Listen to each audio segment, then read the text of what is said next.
तमाम दर्शकों का आज के हमारे कार्यक्रम में बहुत बहुत स्वागत और अभिनंदन। आप सबको राधे राधे। मैं आपके साथ देवभूमि ऋषिकेश उत्तराखंड से आचार्य आशीष। आप भी कमेंट बॉक्स में अपना नाम या अपने शहर का नाम लिखकर हमारे कार्यक्रम का एक खास हिस्सा बन सकते हैं। आज मैं बात करने वाला हूं ज्योतिष और वास्तु के अनुसार हम लोग अगर गृह निर्माण कर रहे हैं तो हमें कौन कौन सी बातों का ध्यान रखना चाहिए। कौन कौन सी विशेष बात हैं जो आप घर बनाने से पहले या घर बन रहा हो या बन चुका हो तो वास्तु और ज्योतिष का क्या आधार है जो आपको लेकर चलना चाहिए। खास जानकारी आज इस कार्यक्रम में लेकर आया हूं। कार्यक्रम आपको कैसा लगा आप में कमेंट बॉक्स में जरूर बताएं। और हाँ, चैनल पर नए हैं तो चैनल को सब्सक्राइब जरूर कर लीजिए, बेल आइकन को भी प्रेस कर लें ताकि आने वाली जो अपडेट्स हैं वो आपको मिलती रहेंगी। अब यहाँ पर एक प्रसिद्ध एक ग्रंथ वास्तु का मेरे पास है। इसमें बहुत स्पष्ट तरीके से कई पॉइंट्स यहाँ पर दिए गए हैं, मैं उसको आपके साथ साझा कर रहा हूं। सबसे पहले आप घर अगर बना रहे हैं तो आपको क्या ध्यान आपको रखना है। वैसे तो मैंने गृह आरंभ के जो अलग मुहूर्त हैं उसकी स्पेशली बहुत सारी जानकारी आपको दी है, किस महीने में करना चाहिए, किन बार नक्षत्र आदि के अंदर आपको करना चाहिए, क्या क्या चीजें उसमें प्रमुखता से देखनी चाहिए। लेकिन यहाँ पर कुछ जो मुख्य बिंदु हैं उस पर मैं आपको थोड़ा लेकर जाऊंगा। देखिए, सबसे पहले लिखा है कि अगर आप गृह आरंभ कर रहे हैं, नींव आप रख रहे हैं, भूमि पूजन आप कर रहे हैं या फिर आप ट्यूबवेल आप लगा रहे हैं, बोरिंग कर रहे हैं, हैंडपंप लगा रहे हैं, तो आपको इस बात का ध्यान रखना है कि उस दिन मंगलवार खासकर नहीं होना चाहिए।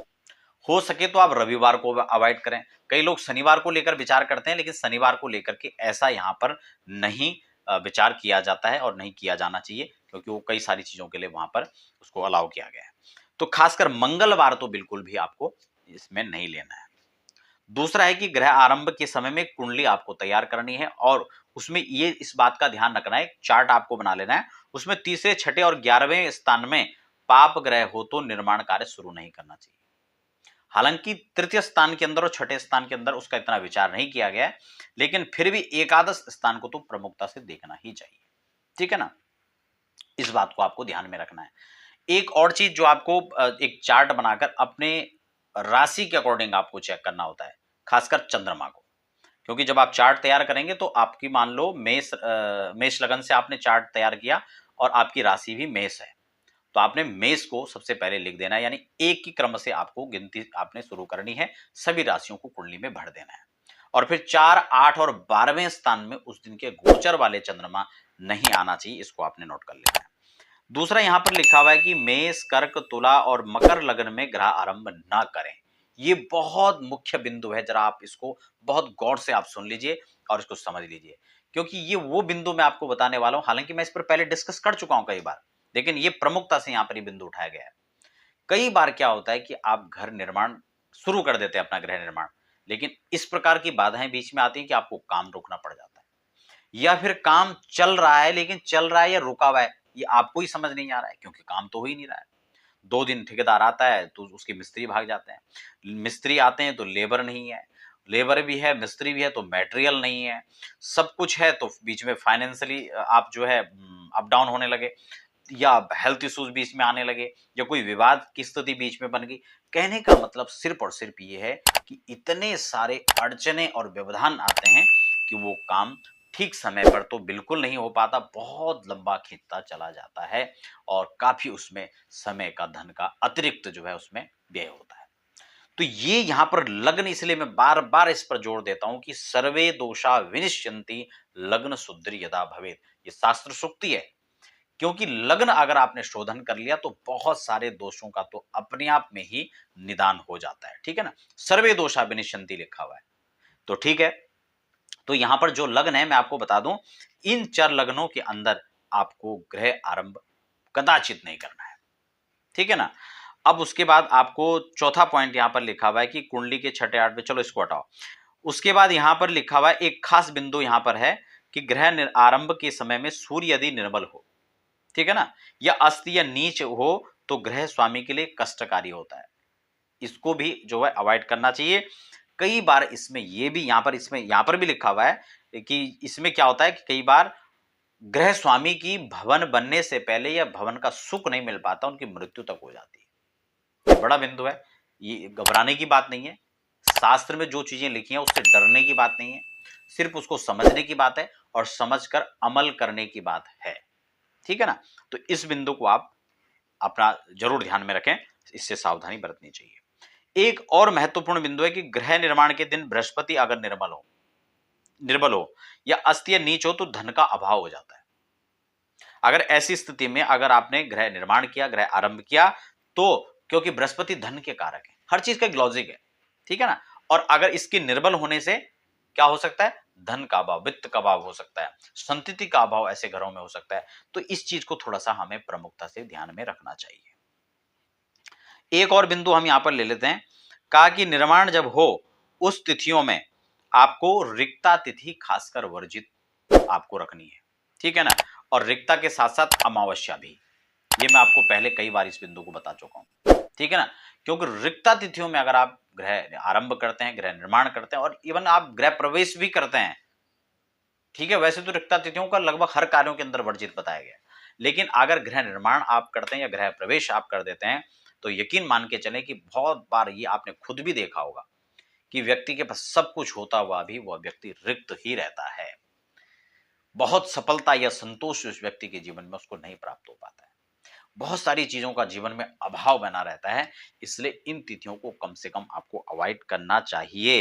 यहाँ पर स्पष्ट लिखा हुआ है कि 4, 9, 14 इन खाली तिथियों में गृह निर्माण बिल्कुल ना करें, ठीक है ना? आप इसको छोड़ दें। तो और इसके अलावा अमावस्या इसमें नहीं लिखा है, लेकिन अमावस्या को भी आप इसमें खासकर ध्यान रखना। पूर्णिमा को लेकर कई बार प्रश्न होता है लोगों का कि क्या पूर्णिमा में करना है या संक्रांति में कर सकते हैं? तो बिल्कुल कर सकते हैं, ठीक है ना? वो भी इसी में क्लियर कर दूं। अगला इसमें बिंदु है कि न्यू प्रारंभ के समय में कन्या सूर्य में हो तो यह रोग उत्पन्न करने वाला होता है। खैर ये कोई बहुत खास बिंदु नहीं है, तो इसको चलो छोड़ दीजिए। तो गृह निर्माण के समय एक चीज और लिखा हुआ है कि सिंह लग्न वर्जित है। हालांकि ये लग्न अच्छा है, लेकिन गृह आरंभ के अंदर इस चीज को भी इन्होंने इसमें बिंदु को स्पष्ट रखा है कि सिंह लगन का भी वर्जित है। हालांकि सिंह लगन में वर्जित बहुत सारे शास्त्रों के अंदर नहीं है, लेकिन इसमें फिलहाल ये लिखा हुआ है। तो अगर आपको संदेह लगता है तो आप उसको छोड़ भी सकते हैं, अदरवाइज आप उसको ले भी सकते हैं। वो बहुत प्रमुख कोई ऐसा नहीं है, ठीक है ना? क्योंकि खासकर जो छोड़ने वाली चीज है वो मैं आपको बता ही चुका हूं। तो गृह निर्माण के समय इन बातों को आपको खासकर ध्यान में रखना है और अपनी राशि के अनुसार 4, 8, 12 चंद्रमा जो है उसको अवॉइड करना है। शुभ लग्न में आपको अपना गृह आरंभ करना है, गृह निर्माण करना है और अच्छे समय में संपन्न हो सके इन सब चीजों को आप समय समय पर जो वास्तुविद हैं आप उनसे सलाह ले सकते हैं, उनसे परामर्श कर सकते हैं। अपने भूमि पूजन को आप बिल्कुल प्रॉपर तरीके से करें। भूमि पूजन में क्या-क्या चीजें होनी चाहिए, कैसे पूजन होना चाहिए, किस महीने के अंदर कौन-सी दिशा में पूजन होना चाहिए। ऐसा नहीं कि बहुत सारे लोग हमेशा अभी तत्काल का ही 1-2 दिन का पहले ही मेरे पास एक कोई जो है कोई आप उनको जो है यजमान कह सकते हैं हमारे, वो आए, उनका भूमि पूजन था और उन्होंने उनको किसी ने जो है, जो उनके पुरोहित हैं, ठीक है? उन्होंने उनको जो डेट दिया हुआ था, डेट तो सही था, लेकिन जो समय दिया गया था, वो इन्हीं लग्नों में से जिनको अवॉइड करना है, इसी में से एक लगन था। तो कई बार क्या होता है कि हो सकता है अब उनको कि उनकी जानकारी क्या है, तो उसको गलत लगन था। दूसरी दिशा का उनको कुछ भी नहीं बताया। तो उन्होंने कहा क्या ऐसा भी होता है? तो बिल्कुल इसमें दिशाओं का प्रॉपर ध्यान रखना चाहिए और ये दिशाएँ संक्रांति के आधार पर बदलती चली जाती हैं। 3-3 महीने करके वास्तु का मुख बदलता चला जाता है। तो इसलिए वास्तु के मुख में और पूछ में पूजन करें या ना करें और किस दिशा में करें, उन सब चीज़ों को आपको पूरा ध्यान में रखना चाहिए। हालाँकि इस पर सविस्तार में पहले कार्यक्रम में चर्चा कर चुका हूँ, आप उन कार्यक्रम को देख सकते हैं। वास्तु की डीप जानकारी आप हमारे चैनल पर प्राप्त कर सकते हैं, वास्तु प्लेलिस्ट को खोल सकते हैं। वहाँ पर जो आपकी आवश्यकताएँ, किचन कहाँ बने, टॉयलेट कहाँ बने, अदर और चीज़ें कहाँ-कहाँ होनी चाहिए, बेडरूम कहाँ होना चाहिए, स्टडी रूम कहाँ होना चाहिए, सर्वेंट रूम कहाँ होना चाहिए, आपके लिए खुद के लिए आपका जो आपका ऑफिस है या आप जहाँ पर बैठते हैं, ज़्यादा समय गुज़ारते हैं, वो सारी चीज़ें आपको देखनी चाहिए और उन स्थानों में आपको वो चीज़ें बनानी चाहिए। वास्तु के द दोष को लेकर के प्रमुखता से अनेक-अनेक वास्तु एक्सपर्ट से आप लोग दिखाते हैं, कोई तुड़वाता है, कोई फुड़वाता है, कोई कुछ चिपका देता है। इन सब चीज़ों से वास्तु का दोष कभी भी नहीं हटता है। मैं इस बात को बार-बार कहता हूँ कि वास्तु का एकमात्र समाधान सबसे पहले आप जब बनाते हैं तो प्रॉपर जो चीज़ें जहाँ पर बननी चाहिए उसको फ़ॉलो करें या उनकी उपदिशाओं को आप उसमें सेकंड बेस्ट के तौर पे ले सकते हैं। कई बार इस प्रकार से क्योंकि सबसे पहले तो ईस्ट ही तय करना बहुत मुश्किल होता है आज के समय लोगों को। लोगों को होता है अभी तो सूर्य यहाँ से आ रहे हैं, अभी यहाँ से आ रहे हैं तो कहाँ ईस्ट होगा, ठीक है ना? वो भी चीज़ें हैं।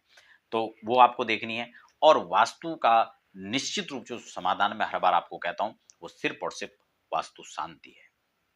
वास्तु की शांति ही एकमात्र वास्तु का उपाय है, अदरवाइज़ जितने उपाय हैं वो एक स्थायी उपाय नहीं हो सकते हैं। तो इन सब चीज़ों को ध्यान में रखें और मिलते हैं फिर तमाम ऐसी चर्चाओं के साथ। तब तक के लिए हमें दीजिए इजाज़त। सबको राधे-राधे।